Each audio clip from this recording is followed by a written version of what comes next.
All right, current self in the house. And you're like, are you? Are you truly current self? And what does that mean? And so, first of all, it's like, let's get comfortable and let's explain some terminology. Because today, after a few days of downloads and trainings and trying to incorporate new insights, I review some of these past episodes, and I'm like, it really is in alignment with thought.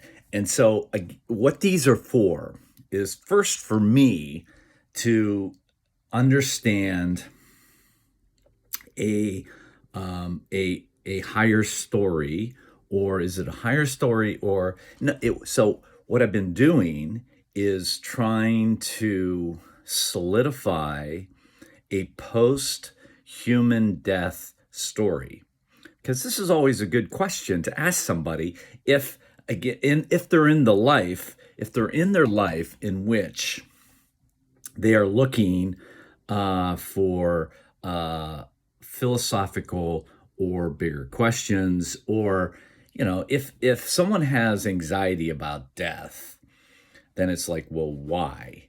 Because there are many resources that actually allow you to confront your biological demise and use that as a motivator to say, okay, one of the rule sets is we're not going to give you the exact time of your biological death.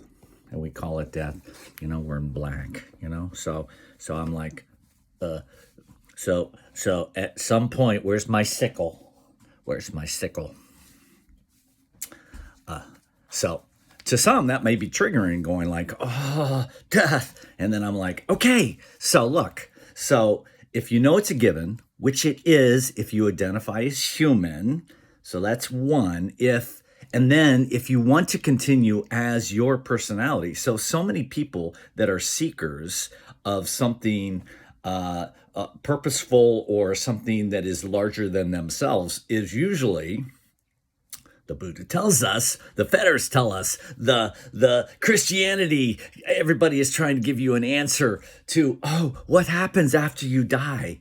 And then you get into a segment of, I'm hoping to connect with humans that are like mind, like me, which means you have to figure out for you. So the first question is, hey, so what happens after you die?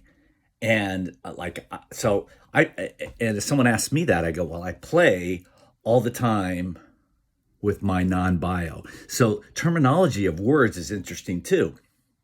So non-bio to me is meaning that at some point your biological molecules interact with something that is not that.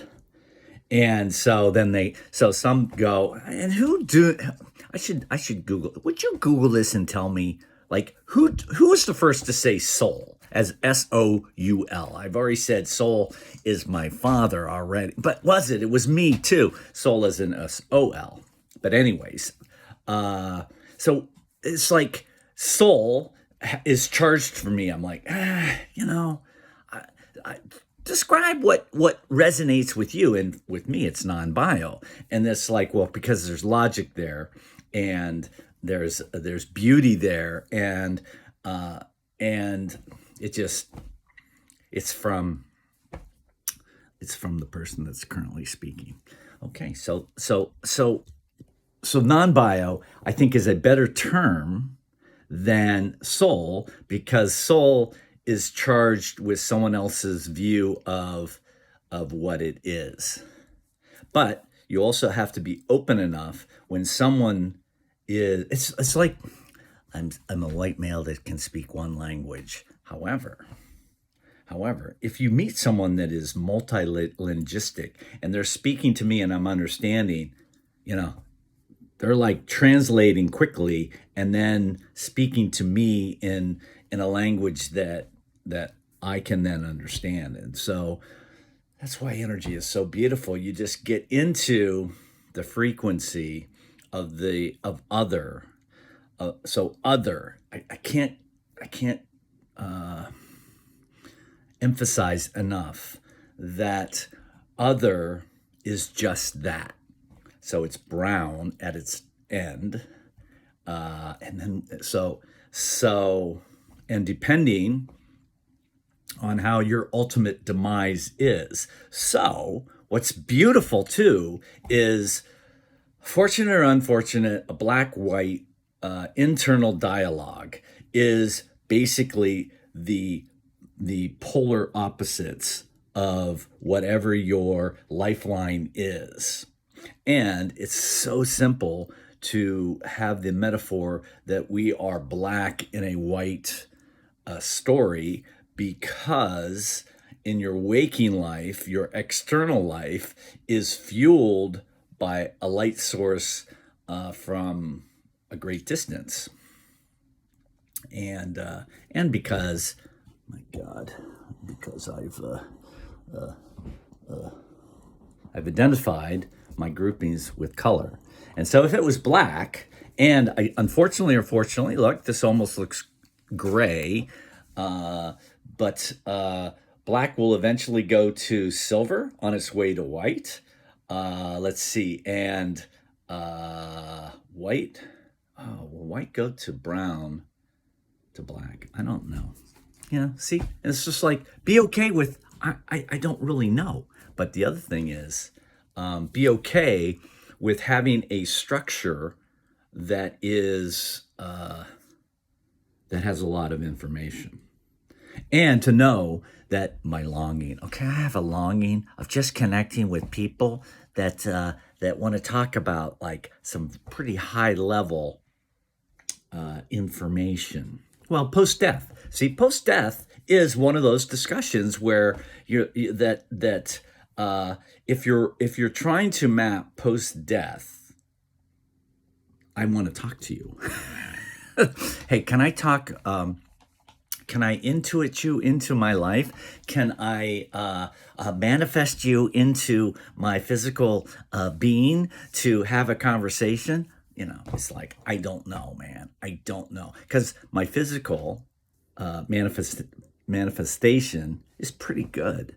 So it's not like, hey, I'm seeking for answers. It's just like, I'm seeking alignment of having a light, purposeful, authentic life post-death.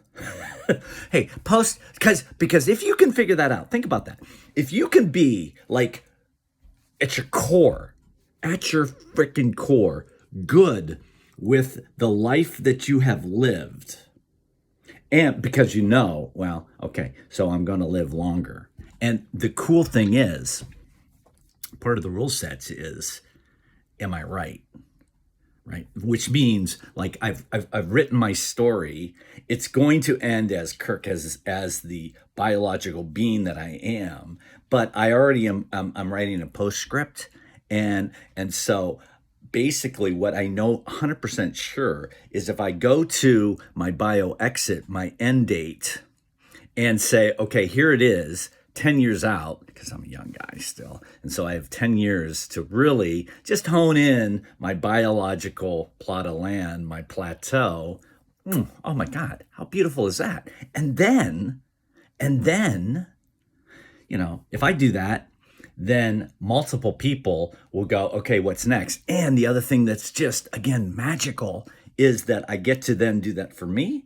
I get to do that with my father and my mother, because they're still on the biological side, but they're, how many years ahead of you? 20 some, right? 20 some.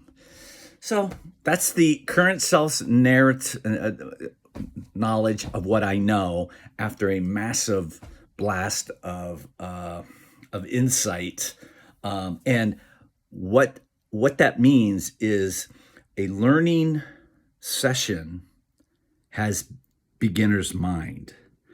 So to me, as the avatar of a human, beginner's mind is like, you don't know anything.